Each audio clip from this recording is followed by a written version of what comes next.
Companies operating in city and state parks advertise on Groupon and online everything from Zumba classes to boot camps to surf schools.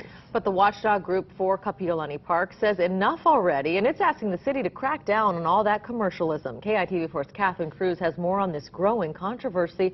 It's all new tonight at 6.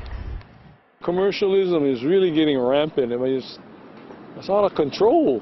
This summer, Tech Union complained to the City Parks Department about the surf school operating at Queen Surf Beach. They're commandeering picnic tables to run their surf school here.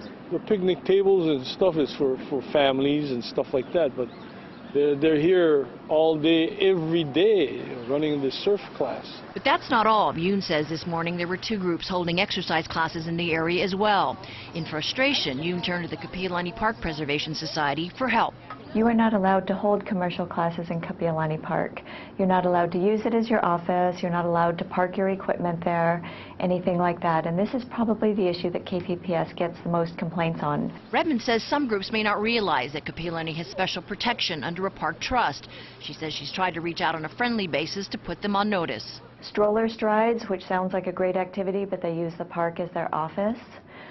We get complaints about the boot camps because they come in with like tires and things like that. Not safe, they kapu a really large area. The yoga classes. Redmond has asked the city and state to help rein the activity in. This week our cameras documented the Hans Hedemann Surf School conducting classes on the beach. Their van is parked in a metered space across the street.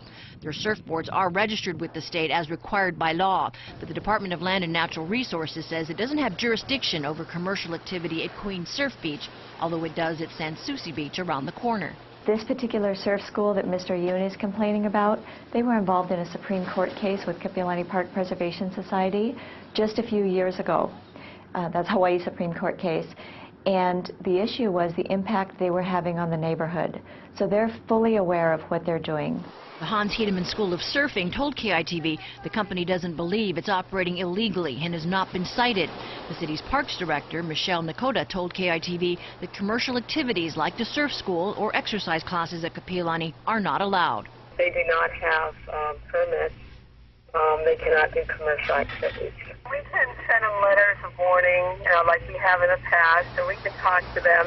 Of course, we can't enforce it. Our employees will try to monitor it, but they would have to call ATC to enforce it. Meanwhile, the state has drafted new rules that would regulate commercial companies doing any kind of instruction or tours in the ocean. They need to come to us to get a permit.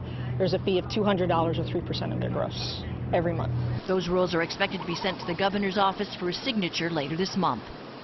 Now, with no crackdown by the City Parks Department, the complaints go unchecked, and the city essentially allows the commercial vendors to operate unregulated, which allows them to make money off of a public resource. Now, we asked for clarification from police about enforcement of the park rules. HPD says it's looking into it. Now, across the country, this issue of commercialism and friction with park users is growing, with some cities taking steps to regulate the activity. Back to you.